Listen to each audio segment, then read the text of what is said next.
Ishmael Chapter 9, sections 11, 12, 13, and 14.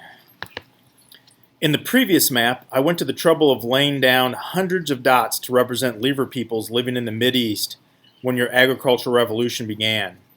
What do you suppose happened to these peoples between the time of that map and the time of this map? I would have to say that either they were overrun or assimilated, or they took up agriculture in imitation of the takers. Ishmael nodded.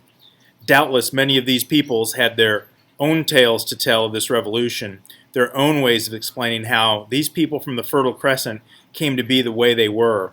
But only one of these tales survived, the one told by the Semites to their children about the fall of Adam and the slaughter of Abel by his brother Cain. It survived because the takers never managed to overrun the Semites, and the Semites refused to take up the agricultural life. Even their eventual taker descendants, the Hebrews, who preserved the story without fully understanding it, couldn't work up any enthusiasm for the peasant lifestyle.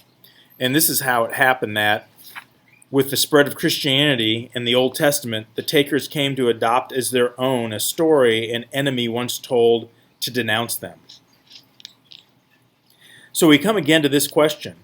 Where did the Semites get the idea that the people of the Fertile Crescent had eaten at the God's own tree of knowledge? I said, I would say it was a sort of reconstruction. They looked at the people they were fighting and said, my God, how did they get this way? And what was their answer? Well, what's wrong with these people? What's wrong with our brothers from the north? Why are they doing this to us? They act like... Let me think about this for a bit. Take your time. Okay, I said a few minutes later, here's how it would look to the Semites, I think. What's going on here is something wholly new. These aren't raiding parties. These aren't people drawing a line and baring their teeth at us to make sure that we know they're there. These guys are saying, our brothers from the north are saying that we've got to die. They're saying Abel has to be wiped out. They're saying that we're not allowed to live. Now that's something new, and we don't get it. Why can't they live up there and be farmers and let us live down here and be herders? Why do you have to murder us? Something really weird must have happened up there to turn these people into murderers. What could have it been? Wait a second. Look at the way these people live. Nobody has ever lived this way before. They're not just saying that we have to die, they're saying that everything has to die. They're not just killing us, they're killing everything. They're saying, okay, lions, you're dead. We've had it with you. You're out of here. They're saying, okay, wolves, we've had it with you too. You're out of here. They're saying, nobody eats but us. All this food belongs to us, and no one else can have any without our permission. They're saying, what we want to live lives, and what we want to die dies. That's it. They're acting as if they were the gods themselves. They're acting as if they eat at the God's own tree of wisdom. They, as though they were as wise as the gods and could send life and death wherever they please. Yes, that's it. That's what must have been happening there. These people found the God's own tree of wisdom and stole some of its fruit.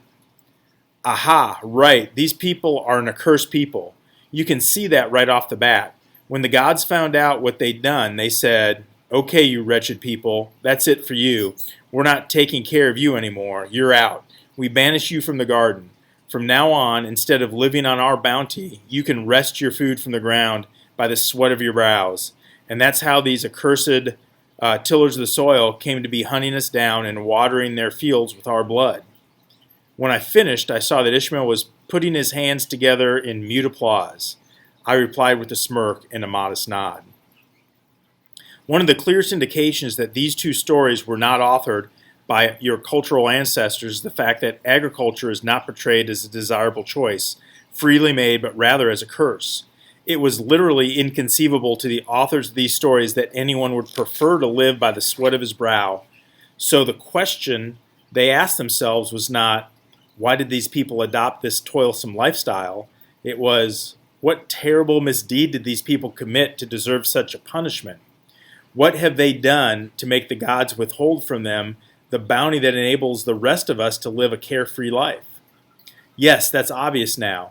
In our own cultural history, the adoption of agriculture was a prelude to ascent. In these stories, agriculture is the lot of the fallen. I have a question, I said. Why did they describe Cain as Adam's firstborn and Abel as Adam's secondborn? Ishmael nodded. The significance is mythological rather than chronological. I mean that you'll find this motif in folk tales everywhere. When you have a father with two sons, one worthy and one unworthy, the unworthy son is almost always the cherished firstborn, while the worthy son is the secondborn, which is to say the underdog of the story.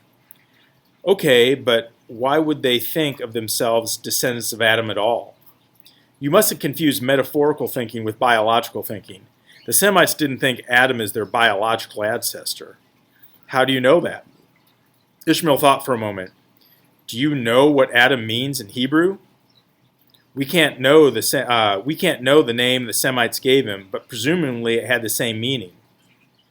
It means man. Of course, the human race. Do you suppose the Semites thought the human race was their biological ancestor? No, of course not. I agree. The relationship in the story has to be understood metaphorically, not biologically. As they perceived it, the fall divided the race of man into two, into bad guys and good guys, into tillers of the soil and herders, the former bent on murdering the latter. Okay, I said.